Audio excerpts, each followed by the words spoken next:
Are you tired of watching shows that only give you general social media theory and expect you to figure out how to apply it to your own industry? Join us for this week's episode of Social Chatter, the industry's longest-running social media marketing news talk show.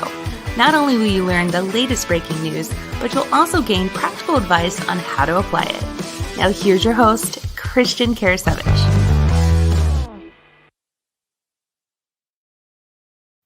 Hello, everyone. Welcome to Social Chatter, episode 268, getting up there, inching closer to 300, which will hit, I think, next year. I am really excited, though, about today's show. We've got a lot of great topics we want to discuss. For example, we're going to be talking about Instagram keyword search. There's a new feature from Instagram, a new feature. It's a new addition to the Instagram platform. I'm excited about it because I think it opens up a host of possibilities, but we're going to talk about that. We're going to talk about the fact that Instagram guides are now available. We're also going to touch on some changes to Instagram in terms of Instagram ads and a lot more, but we've got a special show actually this week. I'm joined by Phil Gerbershak. Phil co-hosted with me on Social Chat. It's great having you back, by the way, Phil. Hey, buddy. It's great to be here. Thanks for having me.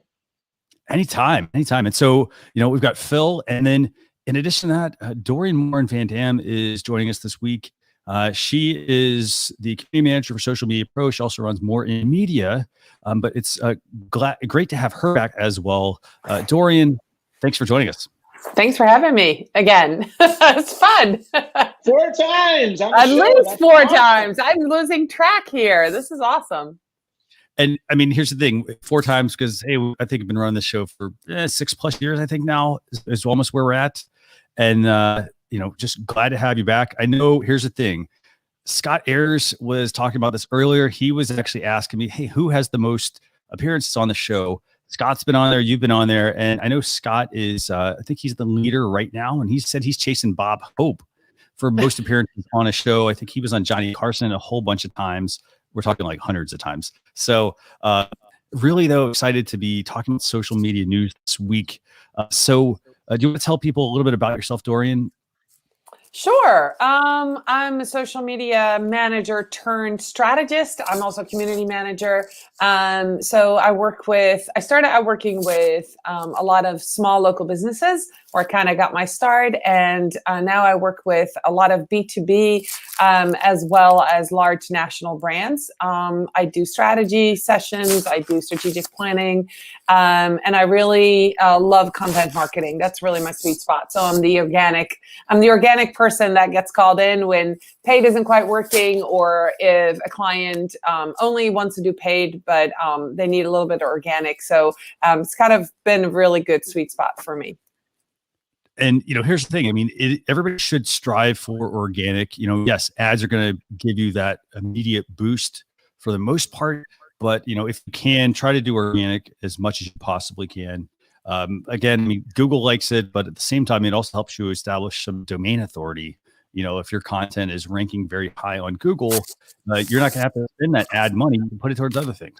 So, well, and it also gives you the edge over many of your competitors. If everybody's just running ads, there is your chance to show that there's humans behind your brand, right? So if people click on an ad and they go to your Facebook page and there's nothing there but ads, there's no engagement, nobody's talking, you have no customer service, you're going to lose that client, that potential sale. Because they're like, what if there's a problem? There's nobody there. So having an online community, being active on a Facebook page, posting, it's all going to help you do much better with your paid ads. So, yeah. Great points. So, Phil, you want to kick things off? Where we're going to start today? Yeah, sure. Well, I think we should start with the data changes to Instagram because that'll affect everything else that we're going to talk about Instagram. So Instagram is kind of following along. You want to do search or you want to do the data changes?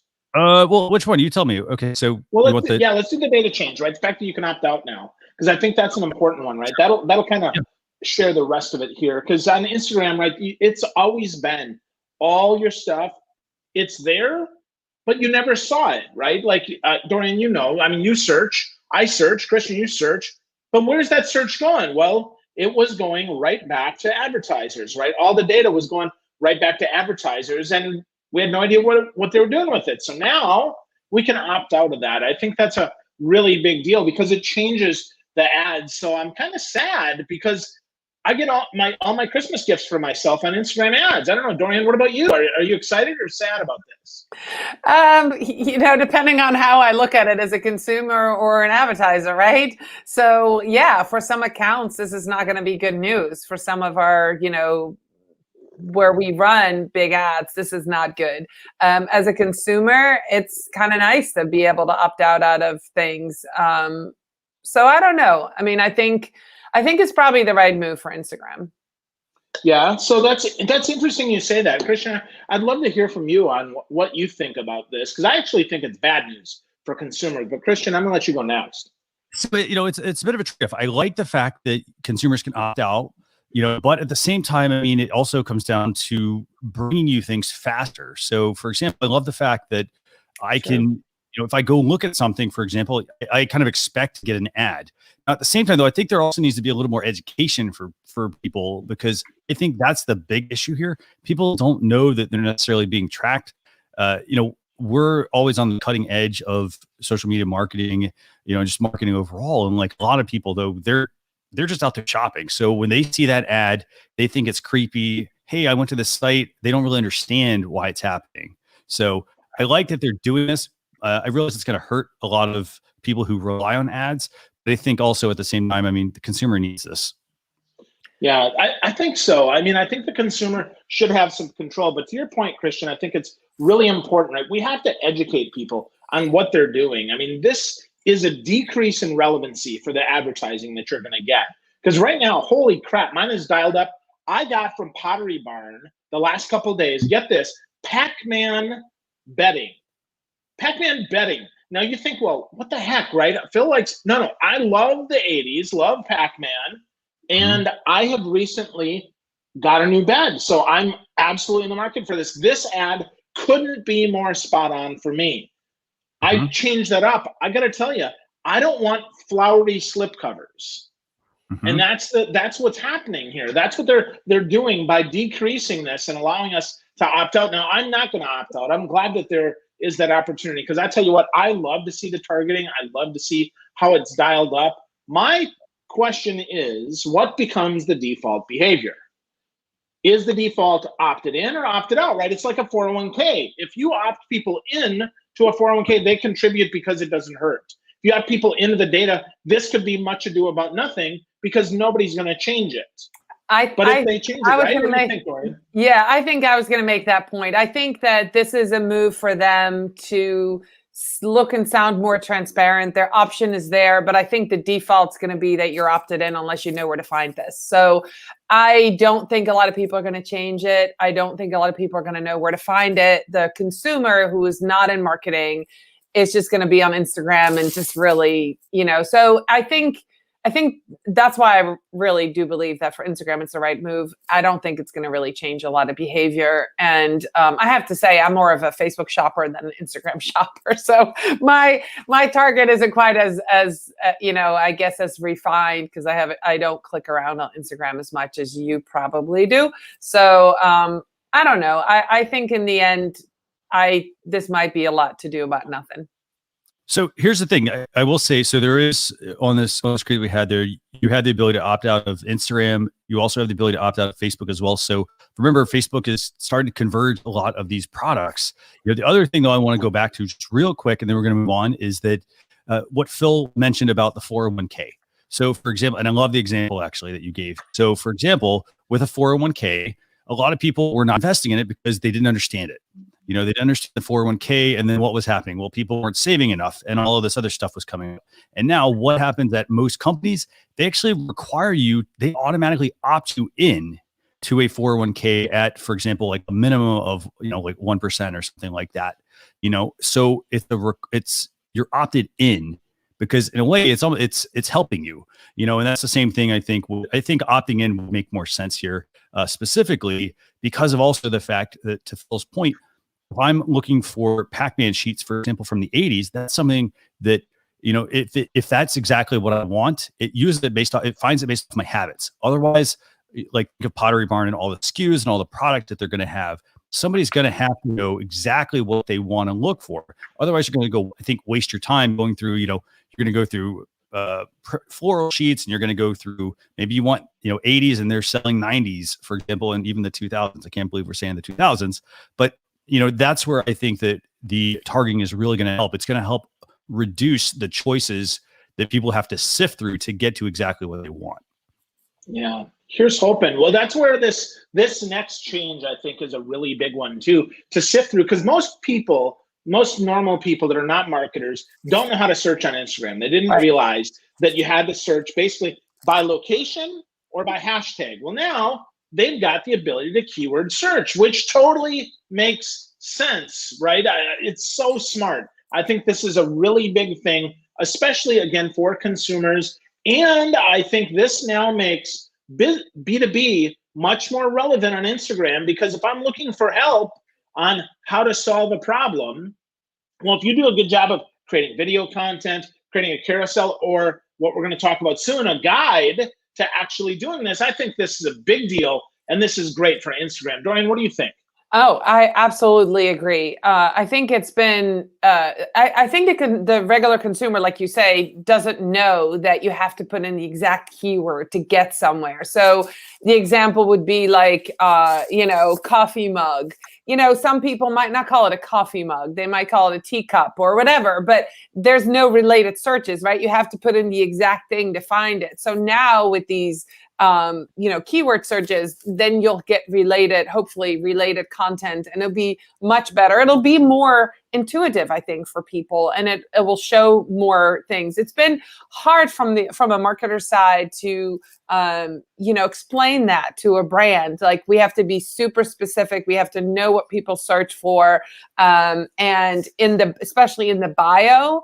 And that title on Instagram, that's the only thing that was searchable. And, we've done a lot of testing on some of these accounts, and being able to now put more keywords, especially in descriptions, and it's gonna really help. And then I think moving to guides, being able to put in phrases that people use as they speak versus as they type. It's definitely going to make a huge impact. Cool. Christian, what are you thinking, buddy? I like the fact that they're finally expanding this beyond hashtags and usernames. This is where, like, for example, you had people that would, we'll use the baking example. So somebody that wanted to come up, for baking, they had to go, if they wanted to be found, they had to either stuff it with hashtags that were relevant, or they had to use a username that may not necessarily fit with their brand, across the board, just so that they could be found on Instagram, and then you had other people, hijack usernames, for example, just to try to become relevant. For example, they try to put Instagram in their username. Like, I'm surprised they're even allowed to still have an account, so I'm glad that they're finally expanding this to content. Now, the other thing I think will happen eventually is that, well, for example, if I'm looking for a pie, I think you're going to have AI come into play here as well, and have it automatically be able to, like, Pinterest already kind of does this, but be able to then look at an image and say, well, hey, that's a pie in the picture, or that's a donut, and sift through the content faster. So it's going to come down to partly image composition, but also making sure your description is relevant. And I also think, they open up the door for people that wanted to add alt text on Instagram as well. I was just going to say, big one. Yep. That was primarily for people for people that had a disability. It was to help people find the content. But I think what we're going to see there, and we talked, I think, about this on a previous episode, Phil, like a number of episodes ago, and it was that people would then be able to put alt text as well. So it's going to come down to organic search. You're going to be able to. Well, we're going to see if this is organic or not, buddy. That's the question, right? Yeah. This is Facebook we're talking about here. It is. So we'll see if it's organic or not. But let's hope it's organic.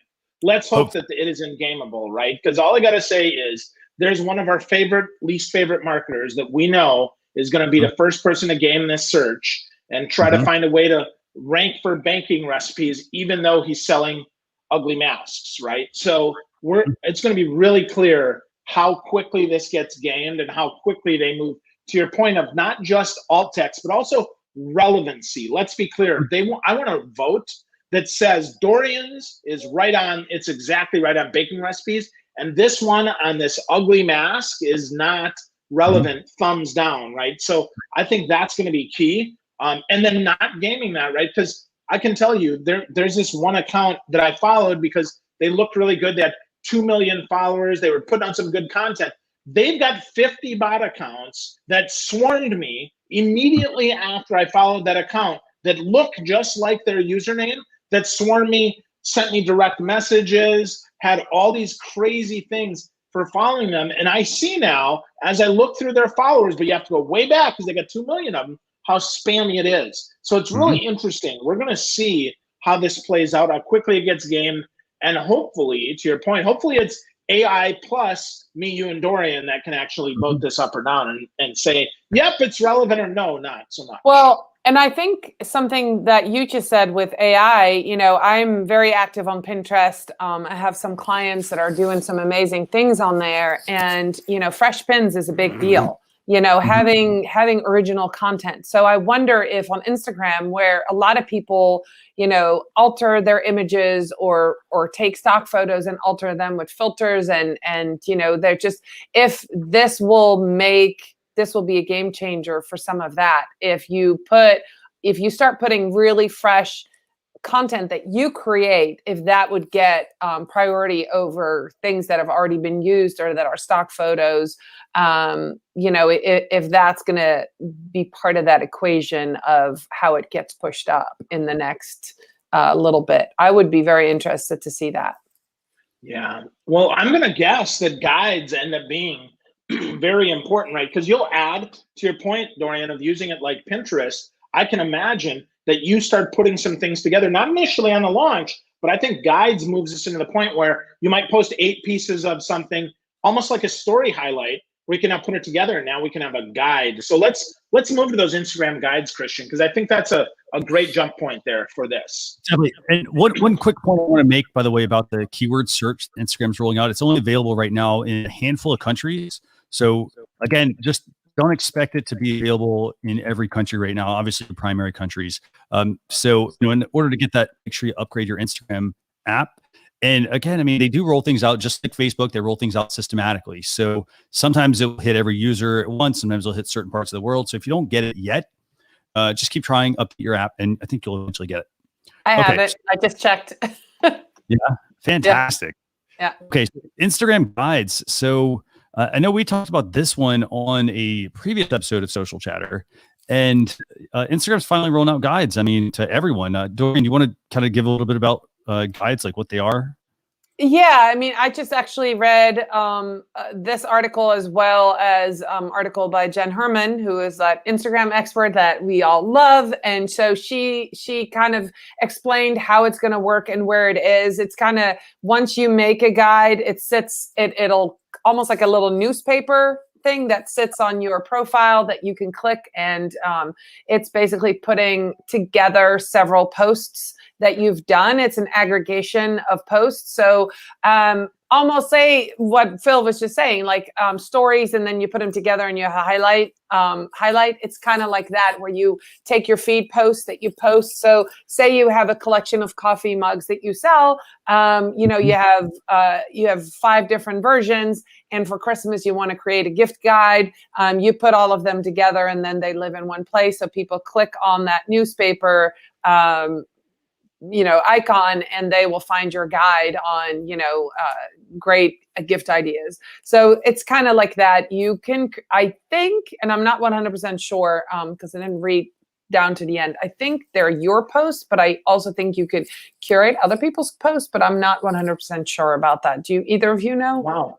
I haven't seen that, but that'd be really even more interesting, right? Is you start grabbing that together. Some of us, right, we like the best of. So I might take couple of your posts, Dorien, a couple of Christian posts, you know, a couple of Jen's posts, and smack them together and say, you know, this is the ultimate guide, right? Your guide is really good, but mine is the ultimate guide because it's not just my stuff. I think that's really cool. I'm curious though, as we do this, are they going to add shopping pins to this? Because this is always the challenge. They make things look pretty, and then do they actually make them useful? Let's see what happens, right? I mean, I'm sure that's going to come out. And also, let's not forget Instagram Reels here, right? So now we got reels, we've got stories, we've got story highlights, we've got now guides, and we've got posts. That's 5 different post types. This is now turning into Facebook, right? I mean, that's the interesting thing.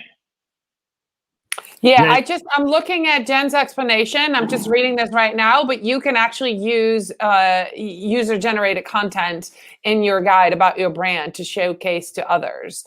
And that's pretty cool. If you choose a type of guide, you can choose a places guide, a products guide, or a post guide. So if you pick places, the location must be in Instagram, and then you can select posts from those that are available. So this is really cool. As I'm reading this, Jen kind of gave a really good explanation. So say you are a restaurant and people post about you and leave feedback, you can select that as a guide and then have other people's feedback or user-generated content in that guide and do up to 5 posts. You can make a cover for it. It's pretty cool. I'm going to go play with that. This is really, really neat. And with guides, you're also going to have the ability to, like, if you do the product guide, you can be featured in Instagram shops.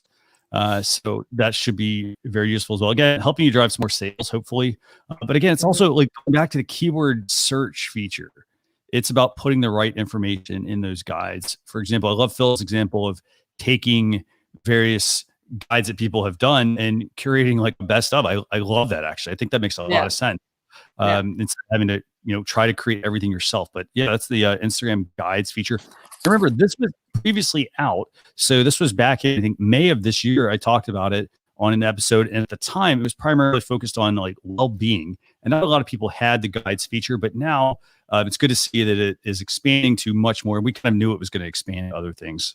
So yeah, they test a lot of stuff, right? This is a potentially really big deal for those that are regular content posters, right? I think this is a great way to spotlight them and those who interact within their community, not just of themselves, but perhaps we get 10 people together that have interesting stuff. We all share a guide. That would be very interesting to see how that goes. If you would combine maybe a reels with a still with some shopping. I mean, there's really some opportunity here to go a little bit deeper than there was, maybe even with an IGTV, right? If I really want to go deeper, I could totally see this working great for sponsored content as well, because now we have that opportunity to kind of freeze frame. Boop. Oh, cool. I really like Dorien's glasses. I'm going to buy those. Let's pop the screen right here. And then we've got a reels of her doing which could be, really interesting to make this something that actually catches people's attention without being overwhelming. Yep. Fantastic. So I'm just making a couple audio adjustments here behind the scenes. I said my audio is a little off, I guess. But so if you're watching and you have any audio issues, just to let us know what you're hearing. For example, Jen was saying, hey, there's something wrong with the audio. Just kind of elaborate if you can. So Phil, where do we want to go next? Yeah. So, let's move over to Twitter, right? Let's talk about their fleets, which are really very interesting, especially if we move from there into these disappearing messages that Facebook's having. We're doing all we can to be Snapchat 2008 here on these crazy things. So, Dorien, I love that you're shaking your head. What do you think about these fleets? Come on, guys. I don't know. I just think it's silly. If you're going to put something on there on Twitter, on a place, the only people that I would think would use this is like political people. You just want something to put out there, have an opinion, but then retract it. I don't know. To me, it doesn't make any sense. If you're going to say something, own it. Come on. Why does it have to disappear on a public? I don't know. I would not use that. I was like, if I'm going to say something, I'm going to stand behind it, and it doesn't need to disappear. I don't know. What do you guys think? I'm just laughing. I'm just like, really? 2008, Yeah. I mean, the one good thing is it'll get rid of all the people saying, hey, my account was hacked, because now it'll just disappear. But yeah, this is such bogus, right? I think anytime you make things disappear, you're doing this, frankly, you're doing this for the person that likes to shitpost, right? But doesn't really want to be held responsible for it. So I think it's really interesting. What this could do, though, just like when Facebook launched secret mode in Messenger, what this could do is this could bring Twitter back, force a messaging platform, especially for those private accounts where these teams, they think everything that they do is private. Now, I can't wait. So what do we think? What's the over under on before the first of the year, fleets getting hacked and somebody doing a data dump of all the fleets out there that everybody thought were private? What do you think, huh? Yeah, right? Because Jack does not invest in privacy at all or any sort of security. I mean, I think they still have 0-factor authentication, right? So I don't know.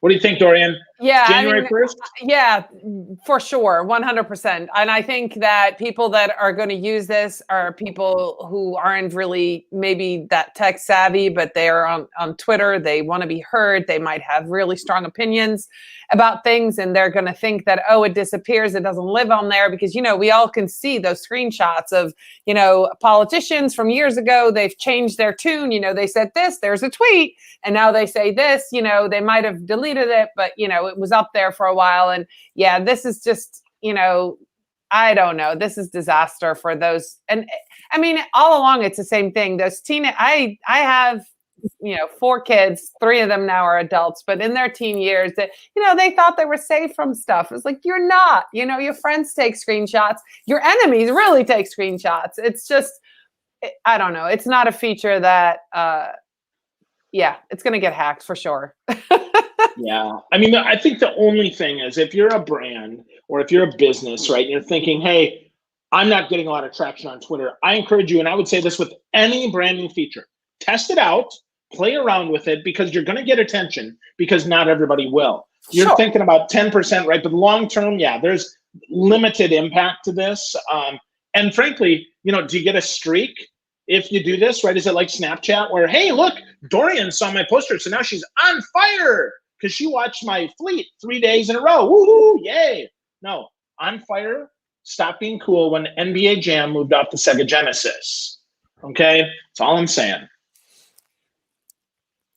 I'm not sold on this feature. I will say that. But I mean, here's the thing. I also feel like Twitter's trying to get people to use the platform. There's a lot of usefulness to Twitter, but a lot of people, I think they struggle with it. So, maybe this is a good beginner. I'd almost like to see this as be like a, like, for example, if you get like a Segway has, before you can actually unlock certain speeds on the device, they only let you go certain speeds to begin with. Like, you have to go through a training. I would almost say Twitter fleets might be a good piece Twitter to have. Twitter training wheels. Yeah. That's a great analogy. I kind of like that. There you go. Yeah. There you go. And it's like the Tesla. If you don't pay attention to people responding to you, eventually you get muted and you can't talk anymore. You can't drive your Tesla anymore. So I'm for that, Christian. Let's do Twitter training wheels. Let's start with the politicians. Let's revert them back, and they go back to 0 followers, so nobody's listening. And then they have to earn every follower one at a time. I think that's what we should do. I love that idea. Great use of fleets. Because then it actually gets, I mean, granted, people are going to say, hey, it's too much work, but I love the idea that it gets people, I would think, moving in the right direction to using the platform. But I mean, here's the thing, like, that's where then they can have this, fleets, and they could say, well, hey, if you, just remember you can't delete these, for example, or something to that effect. I mean, I realize they're just playing along with what everyone else is doing with disappearing content. But I don't know. I mean, you send it. The only time I would say, oh, I didn't mean to send it, was if I actually was typing something, I accidentally hit the send button with the intention of posting it. Yeah. So my friend Sarah Warner, she posted something today that made me laugh, and she said, "You give us fleets, but still no edit button. What the heck, right?" That's hilarious. And I love what Karen said on LinkedIn. She says a little bit of echoing and distortion is what I hear. I would say that's true of fleets and maybe, Christian, of our sound quality today. What do you think? Yeah, I'm trying to figure that out. I'll make sure I run through that afterwards and figure out what's going on. So it's definitely not the equipment, I can tell you that. But nope, that's true. Karen for the feedback. So, okay, so where do we go next? I think we got one more. Where do we go next? Yeah, just put up the other topic, man. Let's go there, because I think this is super fun and super hopefully useful. So pop it up. Pick which one, Christian. You pick whichever one you want, man. They're all good.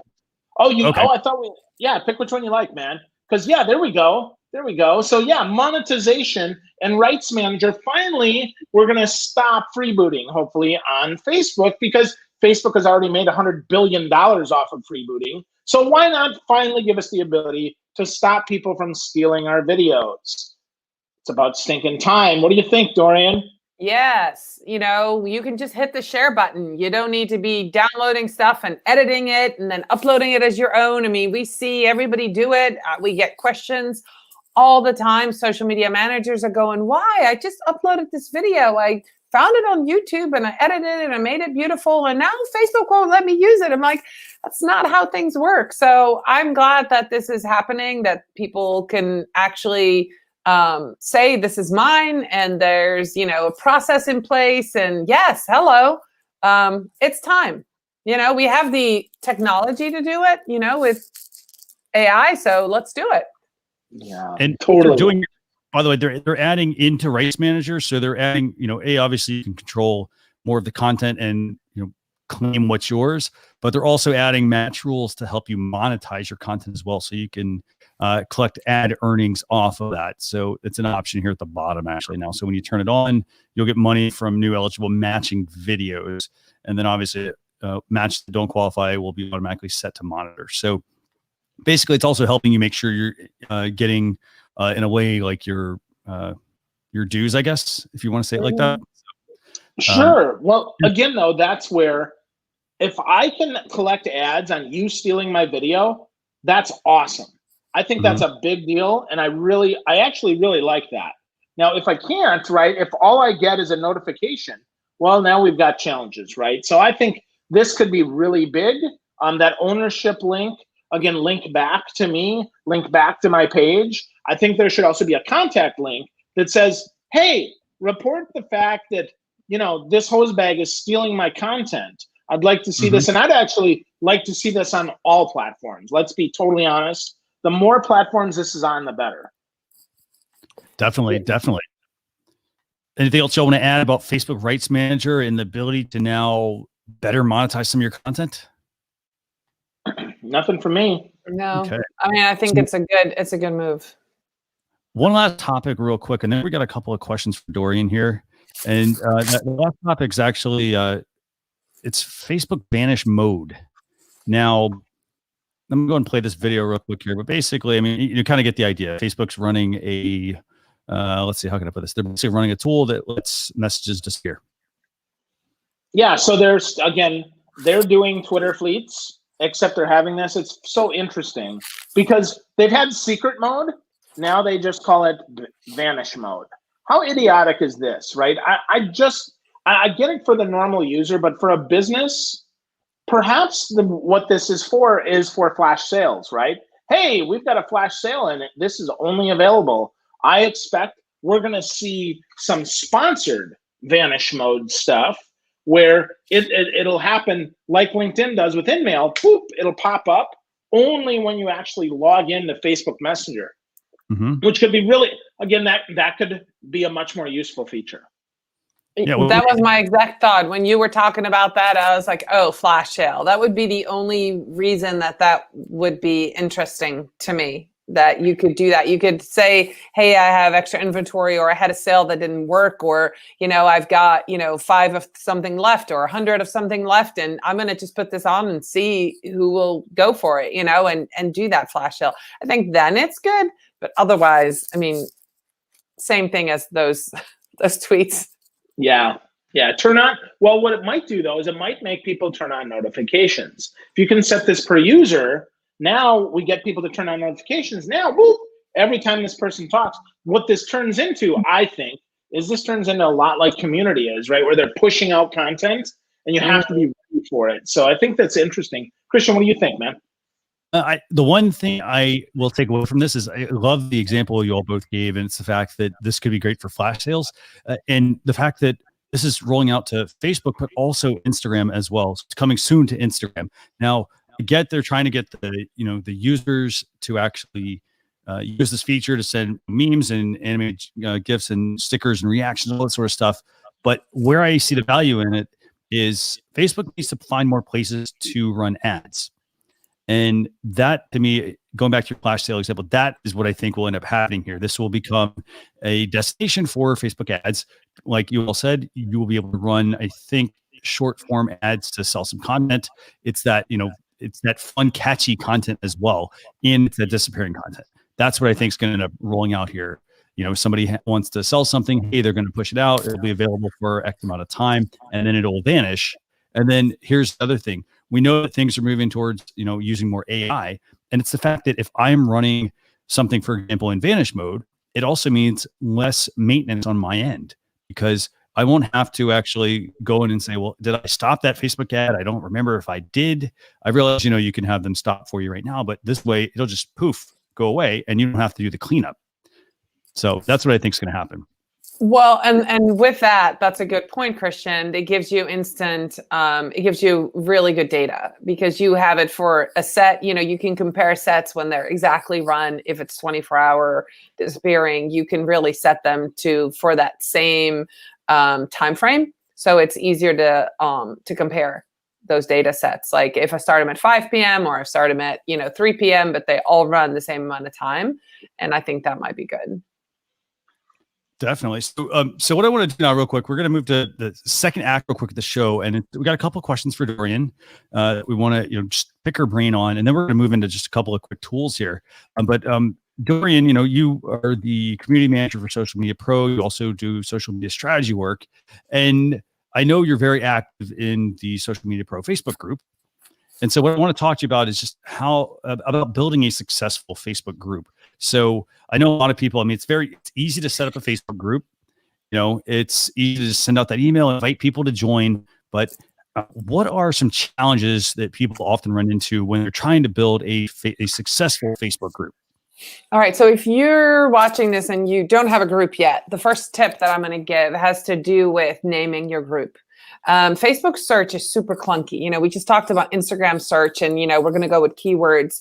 Facebook search is very literal. It's a little bit better than Instagram used to be, but it's very clunky. So say you have a business name, butterfly store, but you're really selling, tourist, what do you call it? Souvenirs. Your group should be the name of what you're selling, not what your name is, because people are not going to search for your name. You won't come up. So you have to, for your group name, you have to really be literal about what this group is about. People are going to go. And so, for example, the success of our Social Media Pro group is not, we're called Social Media Pro, we're called Social Media Managers. So people type in social media managers, and we pop up. This group has been in existence for 10 years. We're indexed by Google. People come to us all the time because of the name. So the first tip has to do with the name. Name your group of what you are and what you offer, not by association of your page name. Just tip one. Second tip is that if you're starting a group or if you want to restart a group, that you have to have a strategy of getting new members in, right? Getting new members in, influx of new members all at the same time. They're enthusiastic, they're excited. So put together a strategy that comes up with 4, 5, 6, 7, however many different ways, and implement them at the same time. Because it's the momentum that's really going to make a difference. So you could say, we're going to have an email campaign. We're going to have a contest with the current members. We're going to have a week-long challenge in the group. We're going to put guest experts in there. We're going to run a webinar. We're going to do ads, like all of them. But put the strategy together and really launch that simultaneously. So you really get that momentum. And what that does is it'll signal to Facebook to show that group to more people. It gets people talking in the group. It ups your engagement, which gets more people in there. So having that strategy is really important. And the third thing is think about what you offer your members, right? So you also have to have a content strategy. Our group, Social Media Managers, at this point, we do very little content because they're in there all day long asking questions. We get over 100 questions a day that come in. And so the engagement is going just by default because it's an active group. But if you have a group that isn't talking yet, that don't know each other very well that you're building, you are the one who has to build that engagement up. So you have to come up with the engagement strategy. You've got to look at your data every week. When are most of your members online? Plan content for them, and be active and be visible in the group. So those are kind of the three things I think that are super important. I think those are great points. So the next question I guess I have for you real quick is, people always want to jump into, when they're starting. And by the way, I love the tip you gave about naming the group, because then that also helps, not just with search, but then when people, if you're looking to get an engaging group, if your group is titled, for example, something that people are searching for, they're going to then go there, and then you don't have to build the content. The questions are going to be the content. Yep. So absolutely love that. So now I know a lot of people, though, they ask about monetizing a Facebook group. And I know they're kind of thinking, well, hey, I'm not going to start this until I can actually monetize it. But you have just a couple of tips on that one as well, like that people can use to monetize a group? Sure. So it goes back to strategy. So you have to make sure that you are developing the right kind of group, right? And I always suggest to businesses that they do two groups. And one of them will be a free group, and one of them will be a group where you can monetize. So the first group will be top of the funnel, like social media managers. That's top of the funnel. Anybody who's interested in social media management, or working with social media managers, or learning about social media management, or have questions about it, that's top of the funnel. It's really wide. It has right now close to 50,000 people in it, right? So that shows that. So if you're a business, think top of the funnel. Say you're a pizza place in New York City, create a group, Pizza Lovers of New York. That's a top of the funnel kind of group that you would create. To monetize that, you would, you can do different things. You can offer sponsorships or collaborate with other vendors, right? They can do sponsored posts in there. You can have them as experts. You can offer a mentorship of coaching kind of thing. If you're if you have a group that is in a certain industry, you can become a mentor. You can do coaching sessions. And then really what I hinted to earlier, you can funnel the people that now are ready to buy from you into a VIP group, right? So then that could be a paid kind of group. That's your second group, where you put your people that you coach, or that you've sold a program to, or products to. Say you're a realtor and you have that top of the funnel group, that's called, I'm in Pittsfield, Vermont. So it would be like, Vermonters, or new Vermonters. So anybody who's looking to buy a house, or have just moved to Vermont, could be in that top of the funnel group. But then people that have worked with the realtor could be in that VIP group. They're there, and then they could become like a referral. They could, that's how you would monetize it, having that smaller group. So it doesn't actually mean money in your pocket right away. But another strategy would be to the people that are in your group, in your current group, to give them lead magnets. So they give you their email address, and then you could, of course, retarget them with ads and with offers and all of that as well. So you do want to find a way to get email addresses from the people that come into your group, whether if it's an existing group, give them a lead magnet so they'll sign up so you get them, or as they come in, ask them for their email address. Fantastic. Yeah. And so I think these are great tips. I mean, and the key thing people have to realize, I think, with groups is, well, you're not necessarily going to start monetizing it immediately. So if you start, unless you have a very active email list or a very active community and you start a group, then you might have a chance to, immediately start driving some sales, generating some revenue. But it's going to come back to, and Phil, you and I've said this, Dorien, you're saying this a lot, Jim, we all say this every time. It comes back to strategy. You have to have a sound strategy before you can start to really monetize something. Like, yeah, you may get a few things here and there, and you may hit a couple of things really big, but for the most part, it's hard work without a strategy. So yeah. Here's another idea. If you have a very active group and they come with questions about your industry, it doesn't necessarily pay you actual money, but it's going to help you. Like, we use our group for content strategy, right? So all the questions that come in are frequently asked questions. We can turn them into lead magnets. We can turn them into content for our blog. We can turn them into YouTube videos, because we know that's what people ask. So even though that doesn't necessarily pay us money, it helps us refine who we are. And so I think that's in a way to monetize, right? And the whole idea about online community is that you get to know your consumer even better in an intimate way.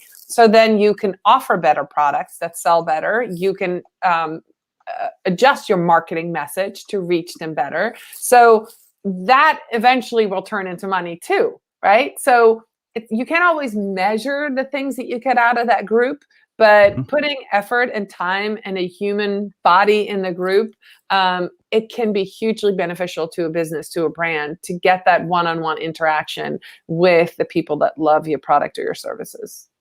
Fantastic. So anything else you want to add about groups, Phil, before we move to tool time? No, well, I just had one thing, and that is groups have to be active in order to be useful. You have to put some time into them. They're not just magically useful. Just getting people in the group is just the start. You have to do something to cultivate them, to add value to them. Dorien, I know you did that incredibly well. So in addition to a strategy, you also then have to actually do something. This isn't magic. There's no silver bullet here, folks. So if you're hearing this and you're like, wow, that sounds like a lot of work. It is. When you told me you have 50,000 members, I know how much effort it takes to manage a group, and 50,000 is a lot of people. I mean, you will spend your time, forget about blogging, you will spend all your time in the group just answering questions or approving members, because you do want to also make sure you vet your members and don't just allow everyone in the group, because, well, you want to make sure they're the right people, because it's the whole thing, like letting the hen in the hen house, or letting you want to make sure that you get the right people in the group, not people that are going to disrupt the group, for example, because, hey, it's going to make your work harder. And It's also going to experience, potentially worse for people, if you let the wrong types of characters in. So, yeah, there's a whole different level of community management when you get to that part. So you have to have systems in place and checks in place. And there's Facebook has given us incredible tools for community management. I mean, keyword alerts is amazing. We have post approval on, but then the keyword alerts come in play when people comment. So we have close to 100 keywords that we have put on alert. That's a lot. But when I see more than 3 or 4 pop up in a matter of 5 minutes, I know there's a hot topic and I better go be part of it. So that is really helping me to be on top of, there's one here and there, it's usually not a big deal. But when I go to my phone and there's 10 keyword alerts in 5 minutes, I got to be there. So that's really, they have some really great tools and they just came out, Facebook just came out with, I forget the name of it, but it's basically question, and it gives you a little red question mark in groups. It's a brand new feature. And so when people ask a question, it kind of shows you like those, how they used to do on the page where they go underneath it. What do you call it? Reddit comment. Yeah. So that feature, I saw it go live last night in my group. So I'm going to do some research on what that is.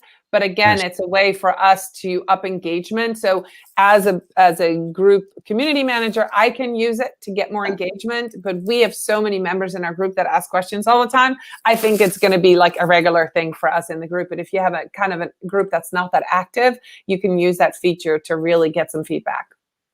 Fantastic. So what we're going to do now is we're going to move over to tool time. And this is part of the show where basically we share 2 tools that we think can help you as a business. Again, I mean, some of them are free, some of them are paid, some of them are hardware, some of them are software. This week, though, in just kind of playing off the fact that, we talked with Dorien about Facebook groups, what I want to do is I want to talk about the first one, and it's called Group Boss. Holy cow.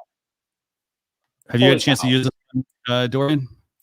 I did, and I just moved away from that tool. Okay. So what did you move to? We right now are using Group Leads. It's a very similar tool. The number one reason that we moved away from this tool is because we had trouble with multiple admins logging in and out. So all of this tool, just like the other ones, work with Chrome extensions. And so you have to be logged in on your desktop in order to approve members. And so we were constantly getting kicked out. And so there was not a good alert system. So if I would go in and approve, say 100 members, sometimes we would lose 100 email addresses because somebody else had logged in and I didn't get that notification. It's not registering these email addresses. So the new one that we're using, it has a big red button that says it's on. The Chrome extension is on and it's working. So that makes it easier for me to say, hey, I need to re-log in or not. And so then when I go and approve members, I know that we actually captured a lead. So, Cool. But yeah, it's pretty cool. It's neat to get these leads. We were hesitant about using them initially because we weren't sure, how this goes with Facebook terms of service, but it seems like everybody in the industry at this point that has big groups is using them. And we haven't really gotten, any backlash or anything on personal profiles or anything going on. We're not like we're being penalized. So it's kind of neat to be able to capture that. But of course, we've only been using a tool like this for last year, and this group is 10 years old. So it doesn't help you if you have a group with a lot of people in it and you didn't capture the email addresses. So that's when some of the other strategy comes in. But for the new leads, this is good. Definitely. And, the other thing I think I liked about this was just the fact that, it helps you capture those emails. Cause you ask a question, for example, when somebody's joining a group, sometimes people skip those questions. And for those of you who don't know, they don't always register. So, they can skip, even though it says it's a required question.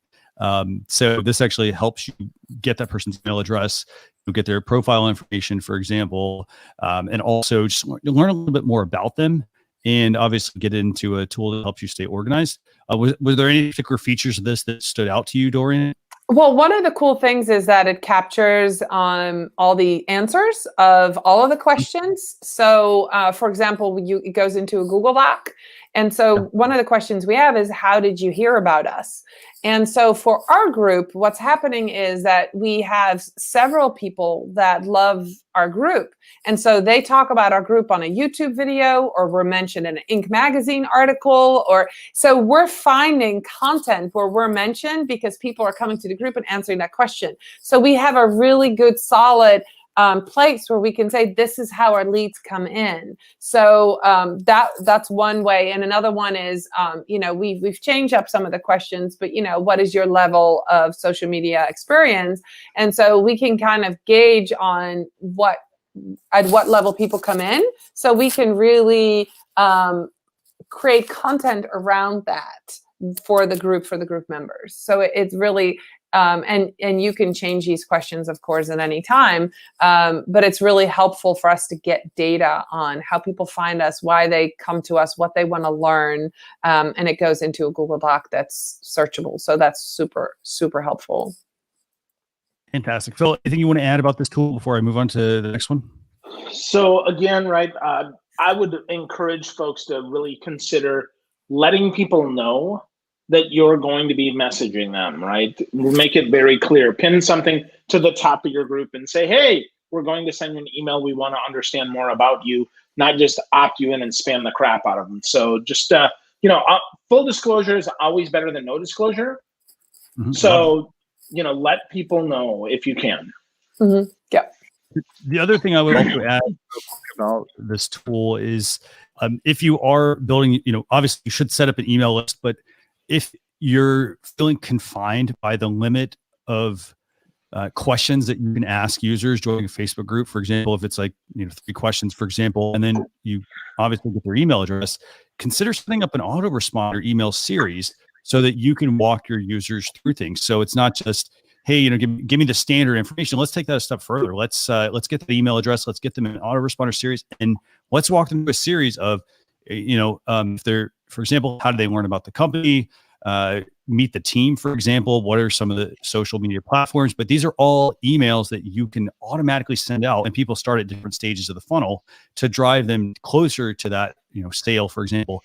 So, for example, to Dorian's point, if they have a free group and a paid group, this is also where you could include an email that says, hey, we have the free group, and the free group is open to X, Y, and Z people. The paid one is ideal if you're this type of person. There's a cost associated with it. So you could be telling people about this information once you get them on the email. And obviously, as Phil said, make sure you disclose that you're going to put them on that email list. But love this. And as far as pricing, it's $100. It goes up to $299 for a lifetime deal. I typically lean towards the lifetime one, even though you don't know if the company is going to be around for 10 years, for example. But $299, they're also doing, it looks like a 25% off special right now with GB Dash special 25%. So if you put that in there, I think that drops it to $225 and $75. So worth checking out. Yeah. Okay. Now the second and final tool actually for this week's show is this is a Twitter tool, and it's called Hash Flags. Let me go and actually bring that one up for everyone as well. So while I'm doing that, sorry about that. I actually had the tab open and I closed it. But it's called Hash Flags. Have you all happened to use this tool yet? No.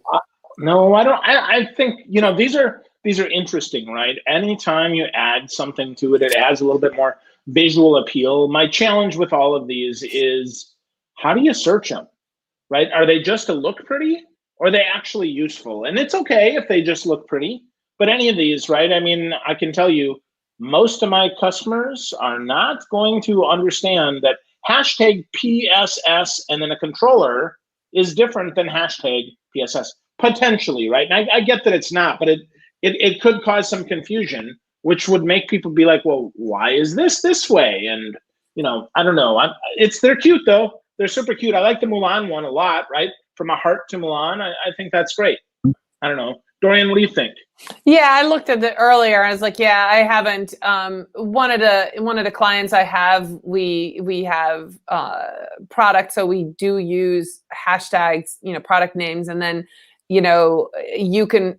I know that when you add an emoji to a hashtag, it changes into a different hashtag, so it gives us an ability to do that. I don't know. I don't think necessarily people. I don't know if people would be searching for them. I know people are using them. Like, does that make any sense?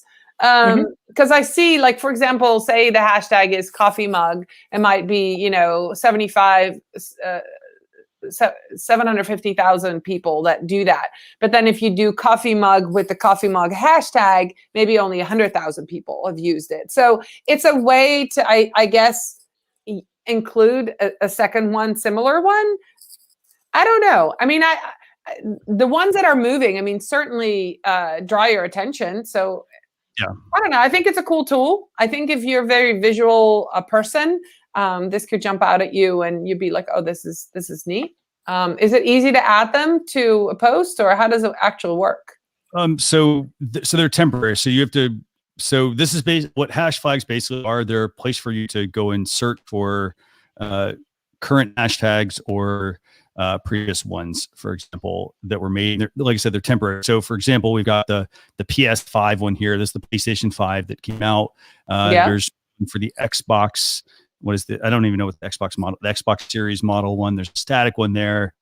There's also, though, the ones for Apple. So, for example, Apple ran a couple of big events this week. So that's another one they rolled out. Mulan, probably for the Mulan, I guess the 4K disc release maybe, or you've got another Star Wars one here. I forgot the name of this one, but yeah. So they're very, very unique for events. I guess the key thing here is that, well, if you're trying to up your Twitter game and you want something a little more exciting, you may want to go with trying to make a hash flag. Now, as far as I don't really know how to make them, honestly, but I'm sure there's who's probably a master at that is probably Troy Sandage, right? You should find Troy and ask him, because I bet he would be the guy that could do that for us. Yeah, here's the thing: they're probably very similar to making an emoji, for example, getting your emojis included. I bet they work the same exact way. So yeah, probably. But yeah, so that's the second tool, and again, that's just a directory place. So I'll give you an example. If here's how I would use that. If I wanted to get some ideas of what bigger brands are doing, that's what I would use the tool for. If I'm like, hey, I need to come up with a hashtag strategy.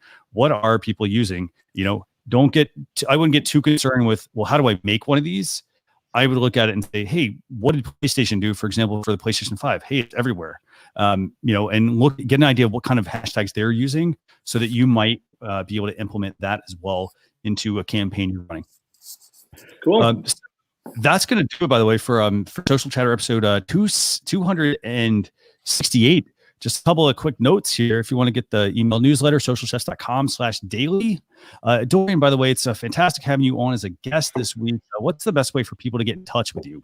I love LinkedIn and a pretty unique name. So during Morin-van on LinkedIn, that's a great way. Message me or follow me or connect with me. I love that. And then I'm on Facebook all day long. So, same thing. Name, that is not that hard. You find those orange glasses and you got me. So yeah, those are the two best places. My business is Morin Media, so it's easy to find. So and I've got to run. I've got a meeting, but I loved being here. I always love talking tech. I'm excited about the guides, Instagram guides that I got to kind of look at that a little bit today, and always good to be here. You guys are so up to date on all newest stuff, so always happy to come on. Awesome. Thank you, Dorien. You're the bomb.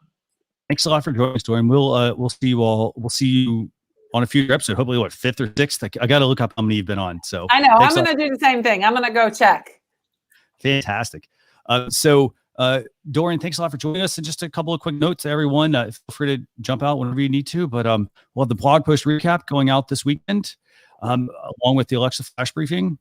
And obviously, make sure you go and connect with Phil Gerbyshak at Phil Gerb. I think you're Phil Gerb on every channel. Is that right, Phil? I am. Yep. I'm Phil Gerb on every channel. Or check out my new business, processandresults.com. Check it out and see if we can help you. Awesome. And just a couple note about next week's show. So it's going to be, it's actually on Thanksgiving next week. I think I have the date right, actually. Sorry. I think it's Thursday. 26th, 23rd. I think, what is it? Well, it's 19 plus 7, so it'll be the 26th, my friend. Yes, 26. Sorry, you're not used to being stateside. No, I'm not actually. So, but the plan is, so next week we may have a pre-recorded show, and we may put that up on youtube.com/socialchefs or facebook.com/socialchefs. But make sure to get a blog post recap out as well. But thanks a lot for joining us. We will see you all next week. Bye, everyone. Awesome. See ya.